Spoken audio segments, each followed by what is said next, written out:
Daniel, específicamente el capítulo 4 de Daniel, y declararles esta mañana que nuestro Dios es un juez justo. ¿Ok?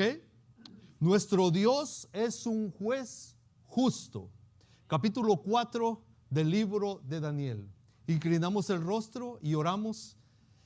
Padre Celestial, gracias porque tú has sido bueno con nosotros y esta mañana traes tu palabra a nuestras vidas. Espíritu Santo, haznos entender, haznos saber que podemos confiar firmemente en nuestro Dios, porque Él es un juez justo. En el nombre de Jesús. Amén. Tengo una dificultad, pero como yo me siento en familia, yo lo voy a compartir con ustedes.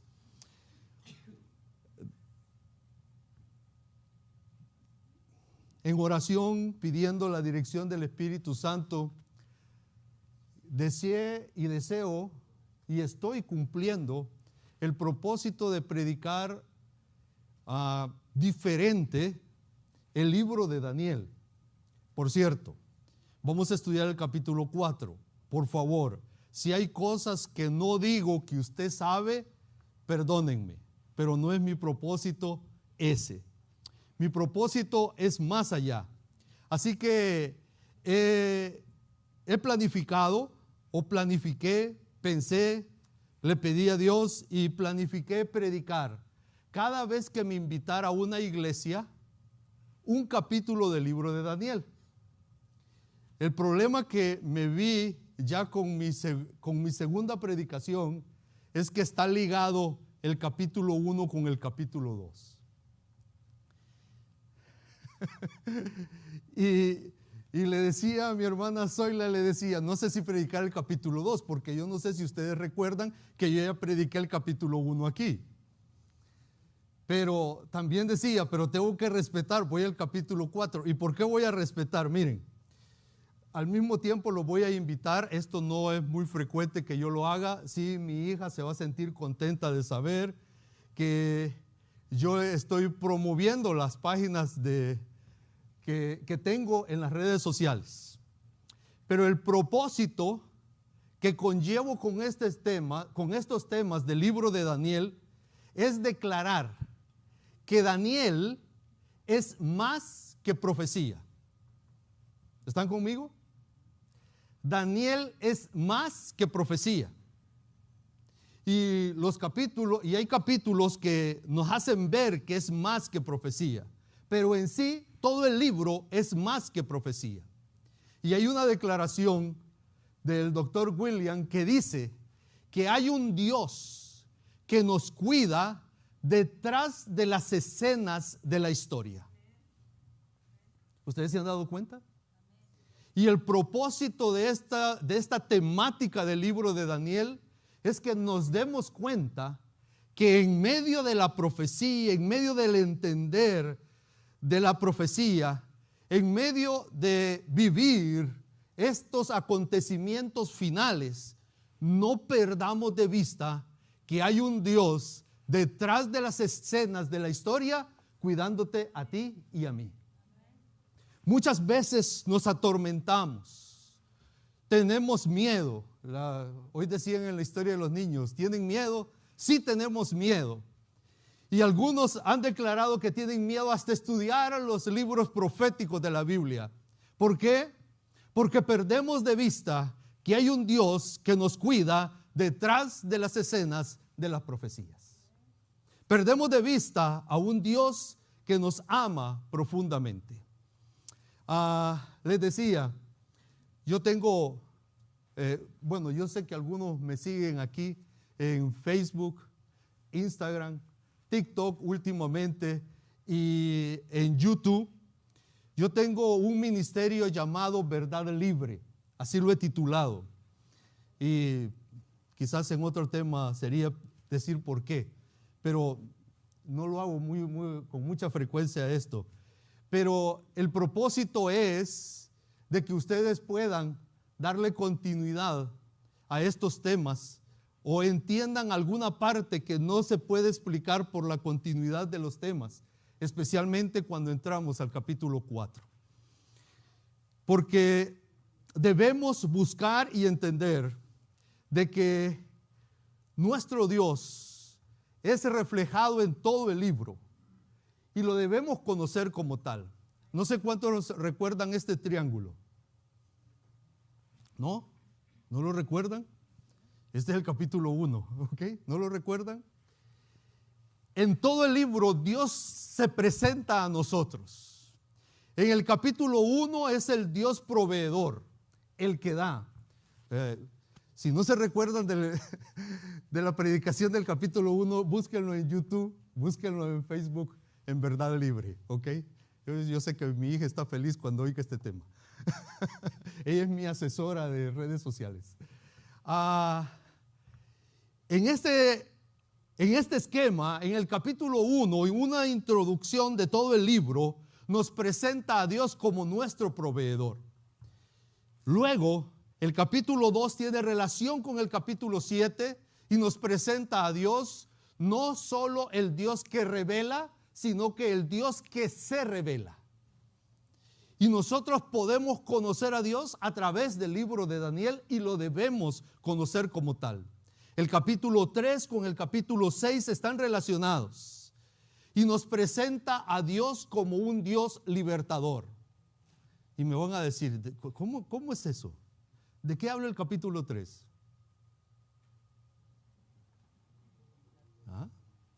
El capítulo 3 habla de aquellos jóvenes que ustedes y yo los admiramos por valientes y Dios los libera del horno. Y el capítulo 6, ¿de qué nos habla? El capítulo 6 nos habla de Daniel en el foso de los leones y nos habla de que fue liberado de la muerte. ¿Por qué? Porque nuestro Dios es un Dios libertador. Pero si lo hago ahora ya lo voy a repetir el tema y no voy a predicar el tema 4, el capítulo 4. Pero así les presento de que Dios es revelado en el libro de Daniel de una manera que ustedes y yo no debemos perder de vista. Y hoy en el capítulo 4, que tiene relación con el capítulo 5, voy a presentar a Dios como un juez justo, como alguien que hace juicio, pero es un juicio con propósitos de salvación. Y es tu decisión, es mi decisión el ser salvos o no, pero Él quiere darnos salvación. No quiero pasar por alto y presentar este esquema. El capítulo 2 nos habla de los reinos caídos, ¿sí? El capítulo 7 nos habla que los reinos terrenales también caen y solo hay un reino que permanece para siempre. Es el de nuestro Dios. El capítulo 3 nos habla de aquellos jóvenes que por ser fieles a Dios fueron perseguidos y echados al horno de fuego. El capítulo 6 nos habla de la persecución real hacia Daniel, terminando Daniel con los leones, pero no para devorarlos, sino de amigo con los leones, ¿verdad? ¿O no? En lugar de devorarlo, le dieron la bienvenida a los leones. ¿Qué les parece? ¿Ok? El capítulo 4 nos habla de un rey que cae en la locura, que lo vamos a estudiar en este momento. Y el capítulo 6 nos habla de un rey que aquella noche pierde su reino. ¿Qué quiero decir con esto? Que el libro tiene una relación que nos debe llevar a nosotros a meditar, de que Dios tiene propósitos fijos, firmes, y deseos de que nosotros podamos entender y conocerlo a Él. Porque toda la Biblia fue escrita para que nosotros conociésemos a Dios, para que Dios se revele a nosotros. Esta mañana vayamos al capítulo 4 del libro de Daniel.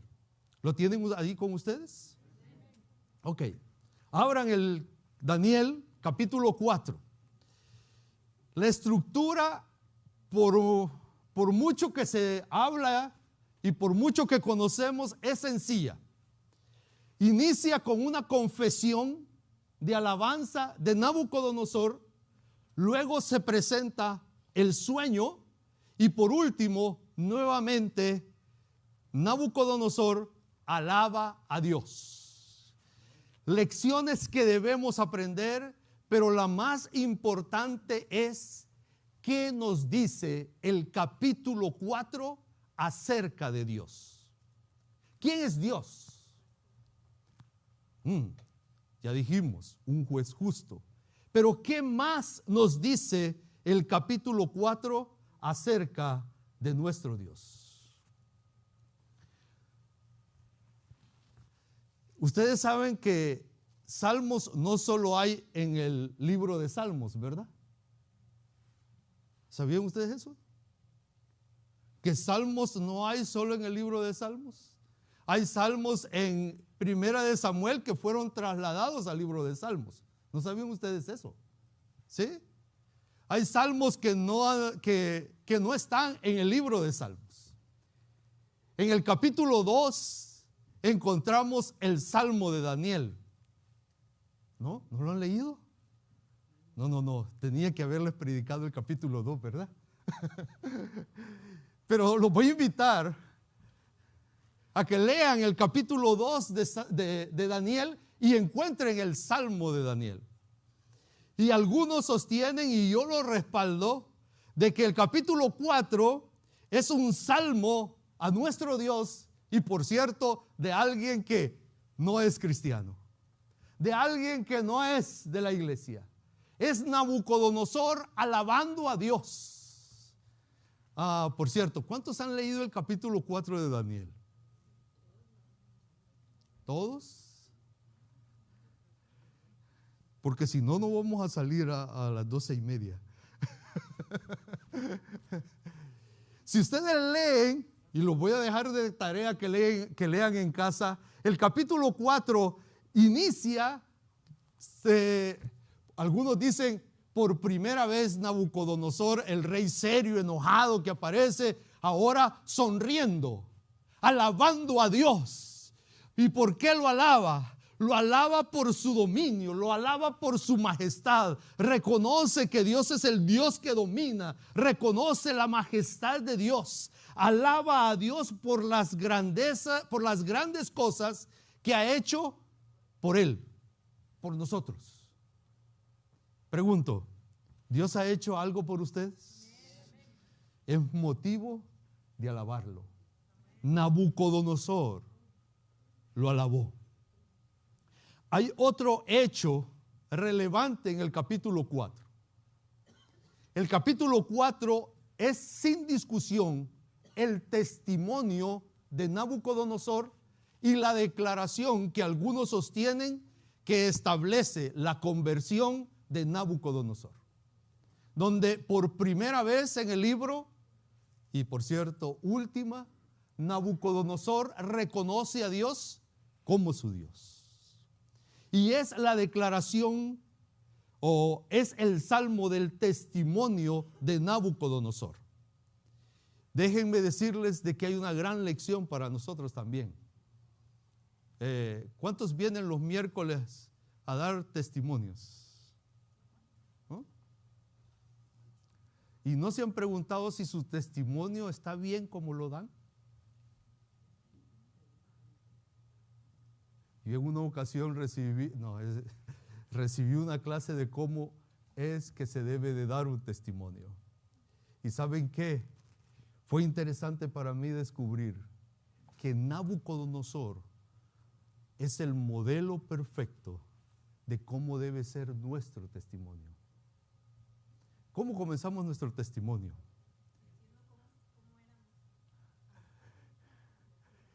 Mire, dice, hermanos, ¿Cómo comenzamos nuestro testimonio? No quiero que se tome como crítica, sino como instrucción. Mi testimonio comienzo con: mi hermano,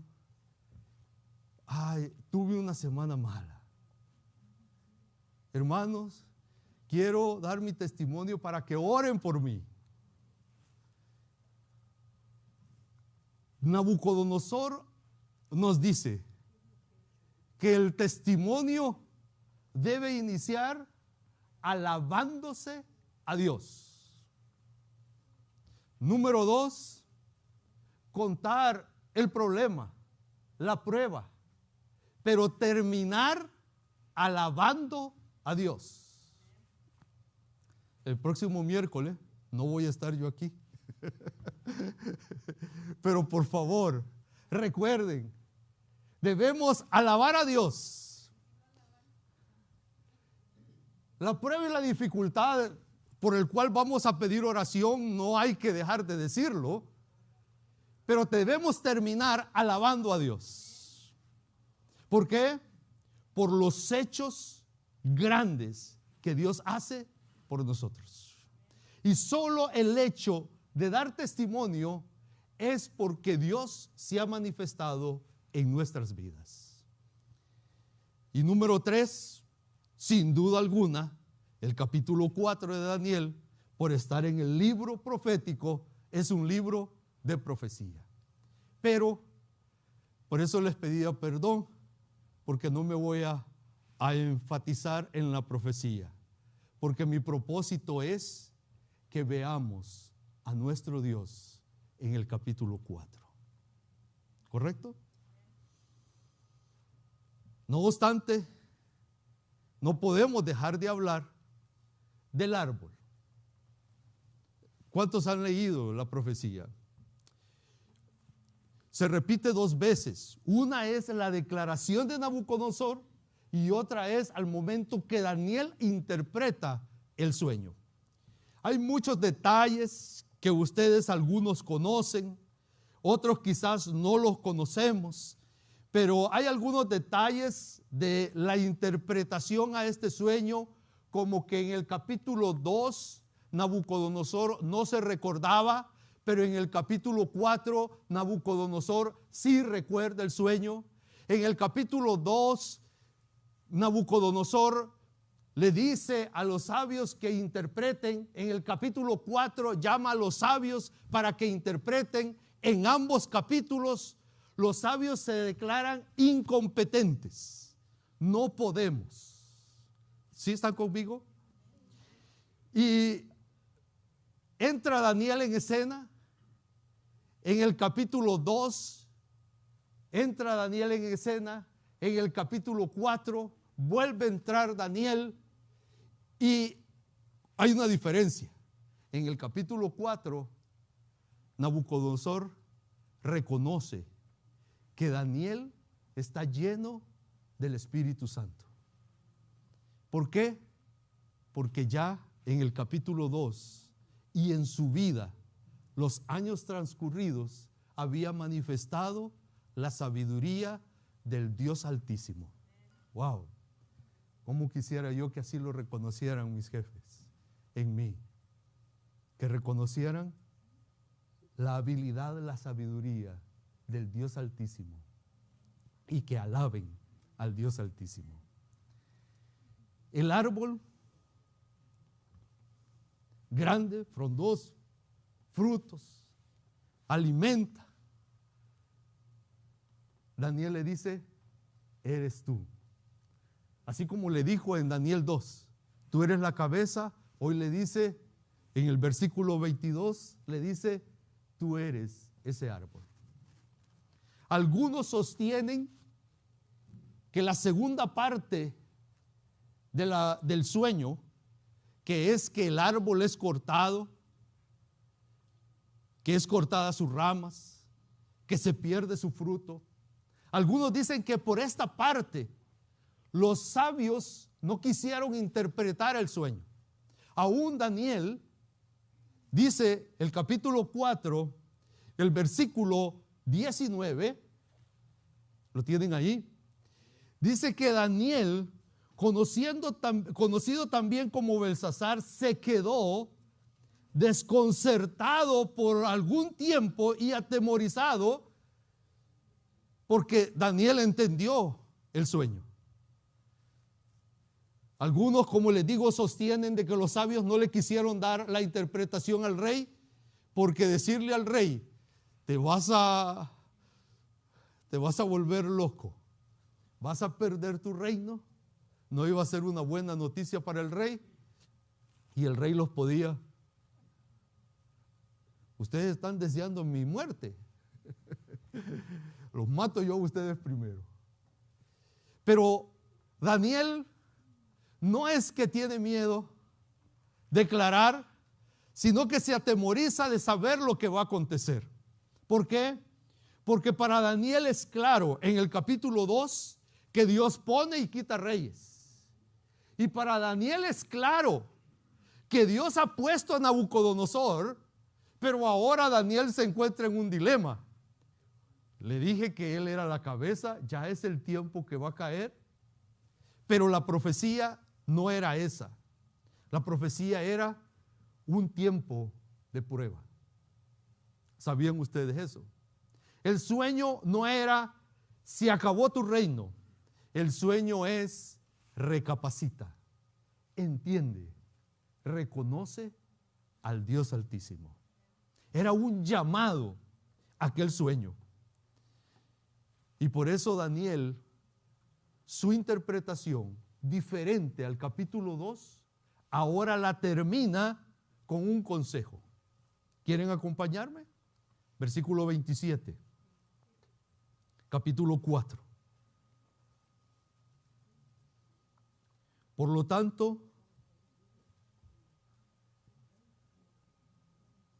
versículo 27, por lo tanto, yo le ruego a su majestad aceptar el consejo que le voy a dar. ¿Cuál es el consejo? Renuncie usted a sus pecados y actúe con justicia. Renuncie a su maldad y sea bondadoso con los oprimidos. Y hay una declaración aquí muy importante. Tal vez entonces su prosperidad vuelva a ser la de antes. ¿Qué le está diciendo Daniel a Nabucodonosor? Es momento de cambiar. Hay un juicio, pero se puede revertir el juicio. ¿Recuerdan a Nínive? ¿Recuerdan al pez o a Jonás? ¿A quién recuerdan? ¿Recuerdan al pez famoso que se tragó a Jonás? Había un juicio para la ciudad, pero hubo un cambio de juicio. ¿Por qué? Porque hubo un cambio de la ciudad. Ahora, el juicio que había para Nabucodonosor no era Dios. Era Dios deseando que no se cumpliera. Y por eso le mandó el sueño. ¿Conocemos a ese Dios ustedes y yo? Un Dios que no hace juicio para condenarnos, para destruirnos, sino un Dios que hace juicio para que tengamos la oportunidad de salvación, de cambiar una sentencia que por nuestro pecado debemos cumplir. Dios desea y hace un juicio para salvación. Y por eso ahora, no obstante, el vigilante, el ángel, el guardián, estoy hablando de las diferentes versiones como se dice, el guardián celestial va a ejecutar o dicta la sentencia de que el árbol tiene que ser cortado. Pero allí encontramos detalles importantes. Número 1, el detalle que encontramos es que el ángel, y esto tengámoslo en cuenta, igual que a Daniel, interpreta parte del sueño. ¿Se han dado cuenta ustedes de eso? Ese hombre va a habitar con las bestias. Está diciendo, ese árbol es un hombre. Y de allí, sin duda alguna, es Dios queriendo hablar directamente a Nabucodonosor. Hay algunos detalles que quiero que lo veamos a continuación. ¿Por qué? Porque son las lecciones que nosotros podemos extraer de este relato. Y esto es lo importante que quiero que quede en nuestras mentes y en nuestro corazón. Número 1, ¿cuál fue el pecado de Nabucodonosor? El orgullo. ¿Dónde fue que se dio la sentencia para Nabucodonosor?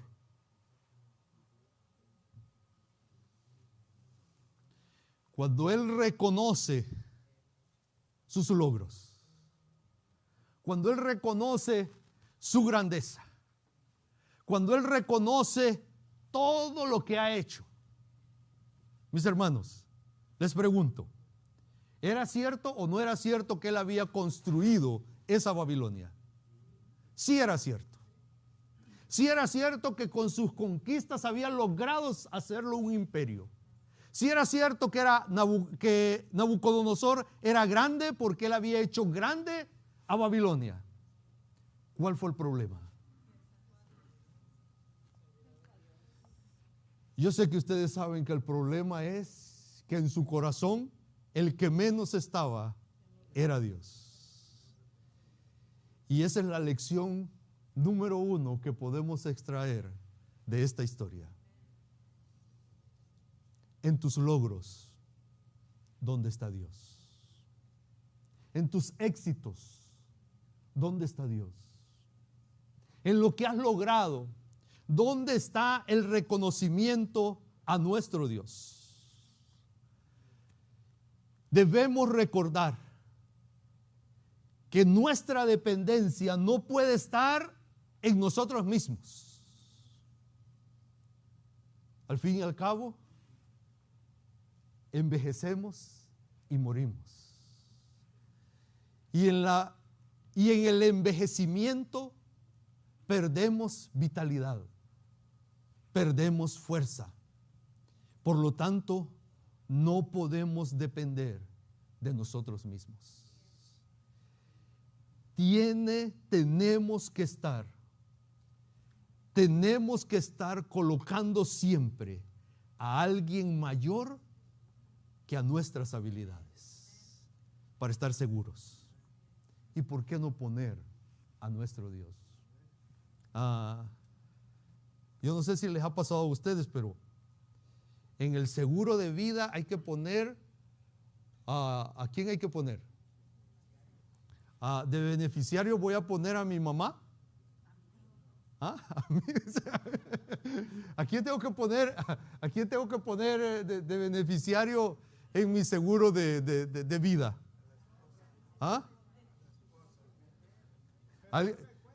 Mi esposa dice, si yo fuera más joven, me pones a mí.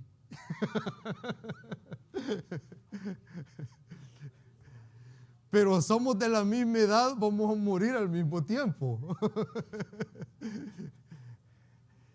Nosotros debemos poner nuestra seguridad en alguien mayor.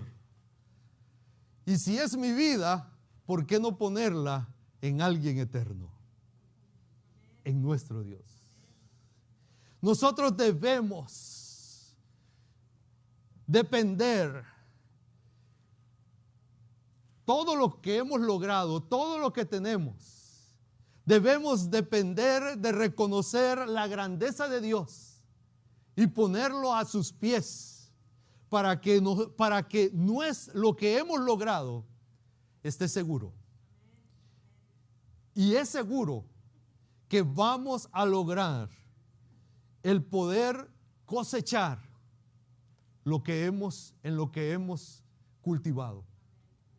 el poder cosechar en lo que hemos cultivado.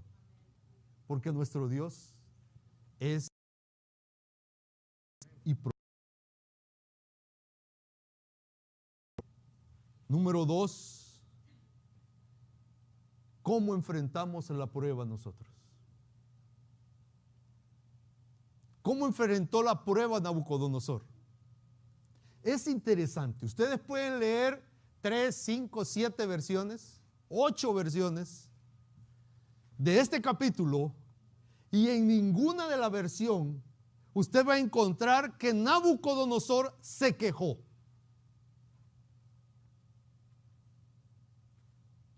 En ninguna versión de la Biblia, en ningún relato, encontramos que Nabucodonosor se queja delante de Dios o se lamenta por lo que ha sucedido en su vida. ¿Era trágico lo que había sucedido en su vida? ¿Sí o no? Sí, loco, perdió su reino por un tiempo. Y por cierto, casi lo pierde por completo. ¿Era trágico lo que le había sucedido? Sí, pero él nunca se quejó. Al contrario, inicia el capítulo diciendo: alabo a Dios por sus señales, alabo a Dios por lo que hizo en mí. Wow. ¿Hizo cosas buenas Dios en él? Sí, se salva su vida. Pero lo que enfrenta es crisis, es problema, es dificultad. Mi hermano, mi amigo, es importante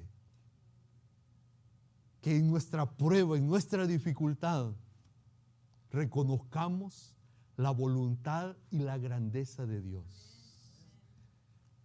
Y la queja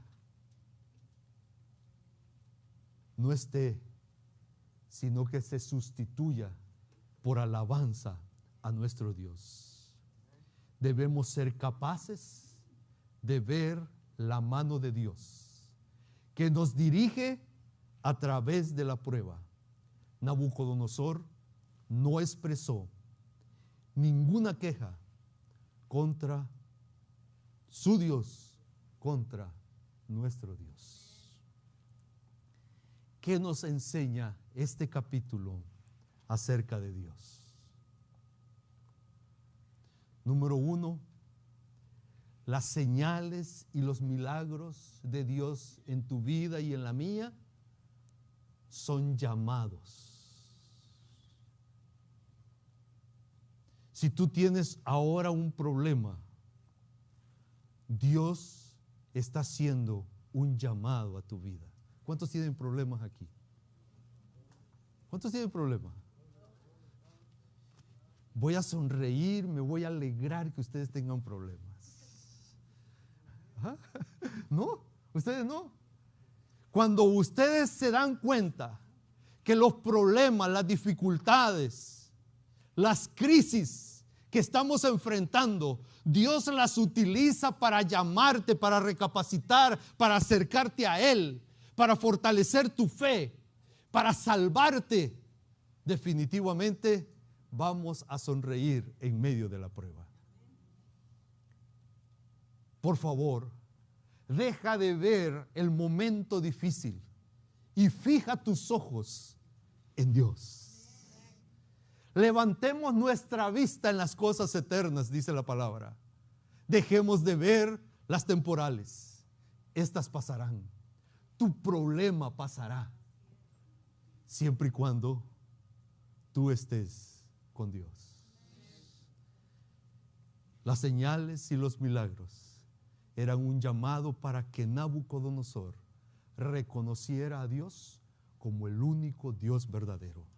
Que tu prueba, que tu dificultad, que nuestra tristeza sea para reconocer a nuestro Dios como el único Dios verdadero, el que nos sustenta, el que nos ayuda y nos da salvación. Número 2. ¿Qué nos enseña este capítulo acerca de Dios? Mira, Dios tiene sueños para ti. Dios tiene momentos extraordinarios en tu vida, momentos sorprendentes en tu vida, señales y milagros que no solo te llaman, sino te deben hacer recapacitar. El momento que pasó Nabucodonosor, él logró recapacitar. Y se dio cuenta que levantando la vista al cielo era la solución a su problema. Tu problema también está allí. La solución a tu problema está en levantar la vista al cielo, reconocer a nuestro Dios como el único que nos puede salvar, y Él nos salvará. Número 3, el árbol, si ustedes leen detenidamente, el árbol no fue cortado de raíz. Al contrario, se dejó una parte del tronco y se le puso y se amarró. Yo no sé cuántos de aquí saben mucho de jardinería y de eso, y de cultivo y de todo. ¿Puede volver a vivir ese árbol cuando no le cortas la raíz? Hasta yo que no sé de jardinería sé. Porque he visto cómo un árbol cortado comienza a salir, a vivir de nuevo. Los juicios de Dios no son destrucción a tu vida. Las pruebas de Dios no es para destruirte. La raíz, tu vida, está en manos de Él. Él no va a destruirte. Él lo único que quiere es permitir ese momento para que tú y yo recapacitemos y lo reconozcamos como el único Dios verdadero.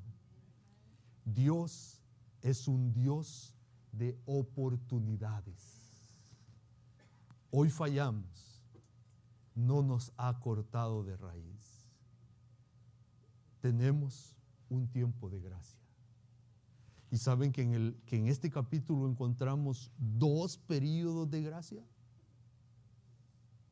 No sé si se habían dado cuenta. Se da el sueño, Daniel da la interpretación, y Daniel le aconseja a Nabucodonosor que recapacite, que Dios lo que quiere es obra de misericordia y amor. Y después de la interpretación transcurren 12 meses, un año. Así que Nabucodonosor tuvo un año para evitar que lo que él había visto en el sueño de cortado el árbol no sucediera. Si él en ese año hubiera recapacitado, hubiera cambiado sus obras de mal a bien, la segunda parte del sueño, el corte del árbol, no hubiera sucedido. Porque Dios es un Dios de oportunidades. Dios te da un tiempo de gracia. Pero algo extraordinario también podemos encontrar en el registro original. Porque se nos habla de 7 años que iban a transcurrir, que es otro periodo de gracia, para que Nabucodonosor reconozca al Dios verdadero. Y hay algo interesante que descubrimos en el original. Los 7 años iban a terminar porque iban a terminar. Nabucodonosor lo reconociera o no lo reconociera, los 7 años terminaban. Y sabes que eso es interesante, Porque para nosotros hoy también es esperanza.